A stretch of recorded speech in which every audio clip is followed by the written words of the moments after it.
All right, hello YouTube. What's up? My name's Lee, and today I'm here to review MaXXXine, the new film from Ty West, and the end of his trilogy that he's been doing with A24, which he started with X, then did Pearl, and then did this one. And usually I do stream these live, but I got home from this one pretty late and was like, I'm just not really feeling super great. It's super hot in my house, and we're working on getting that fixed. The heat's been getting to me a little bit, so I haven't been feeling like streaming, but I'll be sure to start doing that a little more consistently soon. But anyway, I will be right back to tell you guys what I think of MaXXXine right after I show you guys this clip.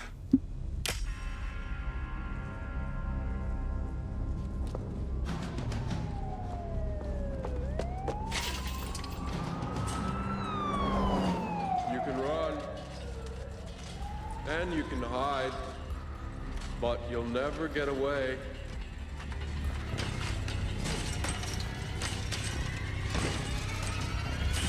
Drop it! Buster. What were you gonna do, huh? Nothing. I was just playing around. Well, we're playing now. Just a slight spoiler alert, things do not turn out super great for that guy. Anyway, let me go ahead and grab my thing. So I do want to go ahead and start off. This is my notes here. I got a decent amount. I try to keep it to just one page in length. But anyway, so as you saw from that clip, fun is really the name of the game when it comes to this one. I thought this one was a ton of fun, especially after rewatching X. Now, don't get me wrong, I still really liked X, but after watching that one, it wasn't really as much fun as I remember it being when I saw it in theaters. I think like it takes like a little bit too long for that one to get going, but this one gets going right off the bat. Speaking of which, there's tons of 80s stuff in this. I mean, he really makes it clear that this is the 80s, and it takes place in 1985. It's 6 years after X. By the way, I do want to go ahead and say, if you have not seen X, then you probably want to watch that before you watch this movie.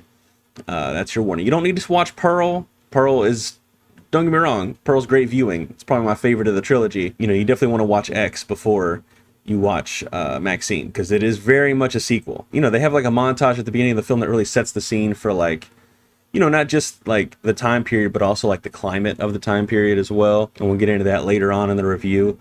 This movie, I do want to go ahead and say, a lot of this is really influenced by a lot of different films and filmmakers, particularly Argento and De Palma, Dario Argento and Brian De Palma. And it really pulls a lot of Giallo stuff, but it's also doing things as well. It's very much like a love letter. I feel like this movie is very much like Ty West, like getting all his love out onto the screen for these genre movies that he likes so much.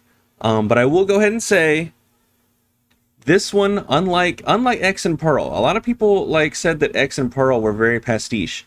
This one actually is pastiche, but I still liked it.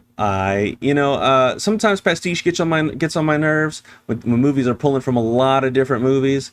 It does annoy me sometimes, but whenever it's done well, or if I'm really enjoying myself, I'll let it slide. If like filmmakers like homaging and referencing and putting a lot of inside jokes about movies and stuff in there, inside their movie, really wearing their heart out on their sleeves while they're making the movie, if that kind of thing gets on your nerves, then this is not the movie for you. Very much you will be really irritated at a lot of this movie. Me personally, I think most of it works. Sometimes it really does skew a little bit too far. Overall, I had fun with this. It has a huge cast with a lot of small roles. Speaking of the big cast, the two standouts for me, well, I really have three, but two have bigger roles.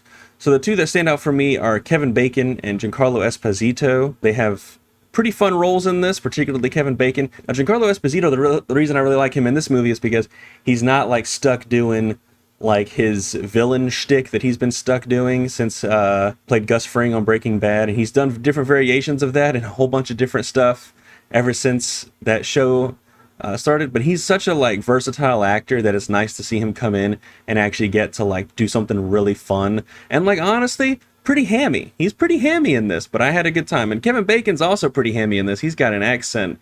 He's plays this private investigator from, I think, Louisiana or something.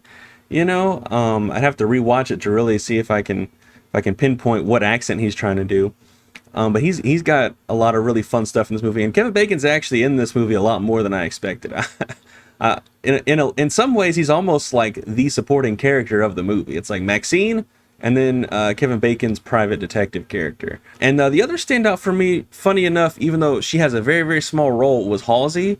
I forgot that Halsey was going to be in this movie. I like Halsey, and you know, she has a really small role, but boy, she's really acting her ass off in that small role she's got. So, you know, if you're a Halsey fan, you know, make sure you keep an eye out for her.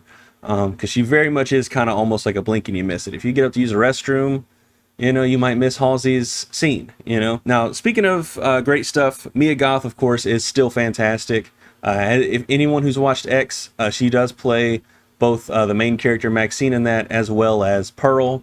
And then she, of course, plays Pearl in the prequel, Pearl. And, you know, in this one, I think she's really great. One thing that I thought was funny, especially after rewatching X, is that she's blonde in this movie, and I almost feel like that's because she heard Pearl in the first movie talk about how much she hates blondes or whatever. You know, it's almost like a final or dagger in the heart to the woman who tried to kill her. The other thing that's great about this movie, in my opinion, is that it has a lot of fun and slick direction from Ty West. Now, speaking of that fun and slick direction, it does kind of almost border on like fan film territory a little bit at times, because he's pulling so much from these other movies that he clearly likes a lot. Like, he's pulling a lot of stuff from different Giallo films and stuff. Just, he's pulling a lot. And you know, speaking of like the fun stuff he has in this movie, for example, that clip I just showed you, he has a guy dressed like Buster Keaton about to mug MaXXXine in this, and she says, "Drop it, Buster." And that's just like, that made me laugh really hard in the theater. I was the only one who laughed as well, so I think I'm the only person who understood the joke and the reference of what was going on. Or maybe everyone else just didn't think it was that funny, but I thought it was pretty funny. I mean, they literally even like go visit the Psycho set in this movie, right? I think they do it twice. So yeah, and speaking to that, this movie has like a lot of love for genre films. Now, to be honest with you, I kind of don't know if Ty West shares the same love for those genre films. You would think he does, based on the filmography he made, you know, based on his filmography, you would think that Ty West does have a lot of love for those types of genre films and stuff. I mean, you look at anything he's done from House of the Devil all the way up until now, it's like, oh yeah, he definitely has a lot of love for genre films. But I do remember his like list for like the AFI list. His like picks were all pretty basic, and I remember like seeing him get a little bit roasted on Twitter. Now it could just be, you know, that he almost was like, I don't really feel like thinking about this too much. I don't know what it was really. I mean, granted, to be fair, the movies he picked were all great films, but they're very much like first time film student, don't want to look like an idiot type picks as well. So anyway, I'm not really sure if he shares as much love as like, you know, I do, or like other people who like sit down and watch this stuff all the time. I'm sure he does. You know, I don't know. That's just me, like, maybe projecting a little bit or something. I don't know. I just do see, like, a lot of people really hate on this guy a lot.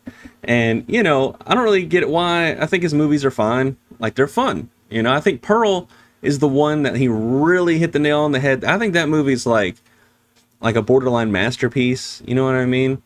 His other movies, I think, are, like, fun to watch most of the time. But anyway, that's my little rant about Ty West and how people feel about him. But I think this movie, whether Ty West has the love for genre films or not, it doesn't really matter. This movie itself has a lot of love for the time period it's set in, as well as, like, the genre. Well, it has a lot of love for the time period, but it also has some critiques, and it ends up being kind of... and that actually leads me to my next point, which is that this is actually... kind of ends up being a little bit relevant, because there's like a whole thing about like they show a lot of stuff regarding like the Puritanism movement that like crops up. I feel like it never really goes away. It's always like Hollywood movies have too much sex, they have too much violence, blah blah blah. You know, nowadays I get on Twitter quite, you know, way more than I should, and you know, I feel like every like week or two somebody's getting on there harping about how like sex scenes are unnecessary in movies, and like a whole bunch of people get on there and agree with them. And of course, I see a lot of people who disagree, but like, it's always really funny to me that like what in the world are you talking about? Shut up. All right. There's always like this weird Puritanism movement. You would think that we would have moved past that by now, but we really haven't. History repeats itself. I don't think this argument's ever going to go away. Hopefully one day it does, because I'm tired of hearing about it. But you know, if you can't watch an adult movie and I don't mean an adult movie like a porn movie. I mean a movie that's made for adults that doesn't have superheroes running around in it. And I love superheroes, obviously. Okay, my channel is named Dastardly. My channel is called Dastardly Batman. If I didn't love superheroes, then I wouldn't have named my channel that, and I wouldn't have Wolverine over here and Spider-Verse Gwen right there. I will say it's really funny to me. Like, I remember like when Oppenheimer came out, there was all kinds of discourse about like the sex scene in that and how it was like pointless and blah blah blah, which it was not. But anyway, I do think it's really funny that this movie once again has that in there, and it just reminded me of how silly the whole thing really is. And you know, hopefully movies keep on doing whatever they want. And there's a lot of talk in this movie, actually, especially Elizabeth Debicki's character, about like there's one. I mean, this movie's kind of damning towards Hollywood in some ways, because there's a whole little bit that Elizabeth Debicki had in this that you know, where she's talking about how like, yeah, basically she's like, Hollywood's really risk averse. I have to prove myself with this movie. I have to show that I'm a real artist so that like I can keep getting to make the movies that I want to make instead of having to make some slop, which is funny because she's making like a cheesy slasher movie, but you know, kudos to her for having that mindset. I will say I don't think it really goes into much about like Hollywood stuff or anything like that, but it has like enough to where I was like, huh, that's fun, that's interesting. Now that we've gotten all that stuff out of the way, I do want to say my biggest issue with this movie really is two things, and that is that I thought that the ending was rather rushed. I just feel like it wants to wrap things up really quickly, but then also it like doesn't at the same time. It's really weird. When you watch the movie, you'll see what I'm talking about, but it almost feels like the movie like should have been a little longer just so it could have like some more moments fleshed out, you know what I mean? Especially towards in that third act. That third act in this movie is really like hitting you with a lot of information all at once constantly. You're moving back and forth between a lot of different scenes all the time. I still think the movie works overall, but the ending really is rushed, and that actually goes into my other critique, which is the bad guy in this movie, the main antagonist, who, you know, you've seen him in the trailers, but he's wearing like black gloves and stuff. There is a reveal as to who that is. I gotta say, I called it like almost as soon as the movie started, and I think that's really funny because a lot of times when I'm watching giallo movies, one of the most fun things in these movies is how like the killer just like it like makes sense within the context of the movie, but also a lot of times it just comes way out of left field. Sometimes, like in the movie Phenomena, which I just watched recently, like not even too long ago. I think I watched it at the beginning of June. Man, when they revealed what was going on in that movie, I mean, there's a lot going on in that movie, but when they revealed what was going on in that movie, I was like, what the what? And I loved it.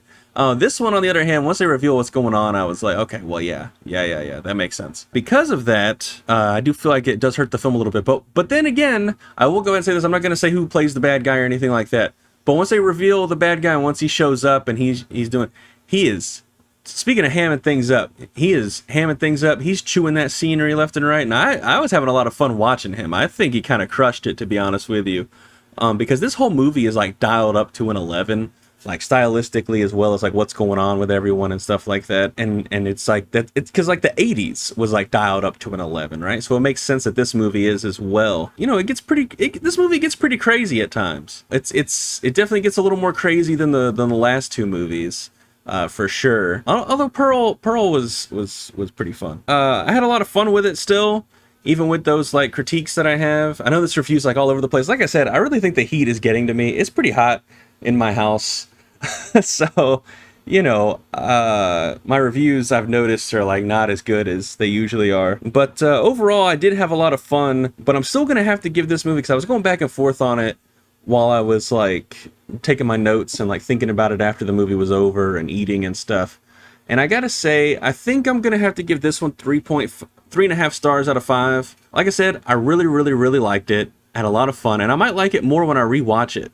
But for some reason, there was just something about it that like this time around, and I felt the same way when I watched X. I just feel like there's that X factor that's missing with these two movies that I think Pearl like captures. So I really almost feel like Pearl should have been the last one to come out in a weird way. I think it should have been like X, MaXXXine, and then Pearl. But I understand why it wasn't that way, because like Ty West made X and then A24 allowed him to make Pearl at the same time pretty much. And then they were like, oh, well, those did well for us, so now we'll do MaXXXine. You know what I mean? But I do think that this series when you're watching them, you know, especially if you're watching them for the first time, you should probably watch them like X, MaXXXine, and then Pearl at the end. That's like probably the best order to watch this movie. I know Pearl takes place first, but I think honestly Pearl should be left for last because it's the high watermark for this series. So although, you know, I might rewatch Pearl and be like, nah, you know what, actually that movie sucks. You know, sometimes my opinions on things do change over time. So, you know, could be 10 years from now I hate all these movies. I don't know. Anyway, so I do want to go ahead and say I'm going to go ahead and rank the ones. I think you already know what my ranking is going to be. But out of this trilogy, I'm going to rank the trilogy. So number 1 is Pearl. It's like way up there for me. Really love Pearl. I love the ending to Pearl as well. I love the final shot of Pearl as well. And then MaXXXine is second. Like I said, had a lot of fun with this one. It's got a lot of gore too. This movie has a lot of gore. A lot of fun stuff. Like way more than X, actually. X, when I rewatched it, I noticed like it's gory, but it doesn't have as much gore as I remember it having. And then X is last, but I like all these movies. I definitely rewatch them, you know, anytime I want, to be honest. So whenever MaXXXine comes out on DVD, I'll probably pick up all 3 in like a package thing or whatever. But because this movie is so homage-y, pastiche, referencing lots and lots of stuff, I do want to give some movie recommendations because there was a lot of movies whirring through my head while I was watching this, and that's why I don't necessarily mind if a movie pulls directly from a lot of things. There's a lot of movies that I've discovered personally because, like, I watched, like, say, you know, I know people say Tarantino's a thief. I don't really think that. You know, he's doing homage, and he changes stuff up so much whenever he does homage it that it's like, this is an entirely different thing at this point. But you know, especially when I was in college, I would watch like breakdowns of like, hey, here's the scene from the movie that Tarantino's referencing in this scene, right? And I discovered a treasure trove of movies that way. And that's why I don't really mind when movies are very, very, very pastiche like this. Granted, you know, if the movie's bad and it's pastiche, then it's like obnoxious. You know what I mean? It's like, God, stop reminding me of how much better all these other movies are, and like, you know, your movie sucks. But luckily I didn't think this one sucked. It made me think of a lot of stuff, so I got some movie recommendations. So first of all, watch some Dario Argento films. That man rules. He makes so many fun movies, and they're all so colorful usually.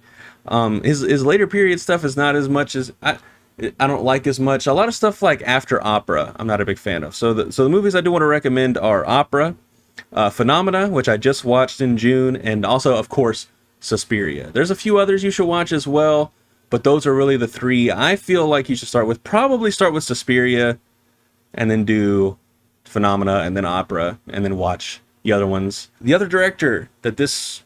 I feel like Ty West probably has a lot of love for this guy as well. I mean, who doesn't? He's genuinely like probably in my top 5 favorite filmmakers. But Brian De Palma, watch some Brian De Palma movies, and not just that first Mission Impossible movie, but you know, watch. My recommendations here are Body Double, Dressed to Kill, and then end it with a Blowout with John Travolta. You'll have yourself that's a great 3 movies to start with De Palma. You definitely want to hop in there and do that.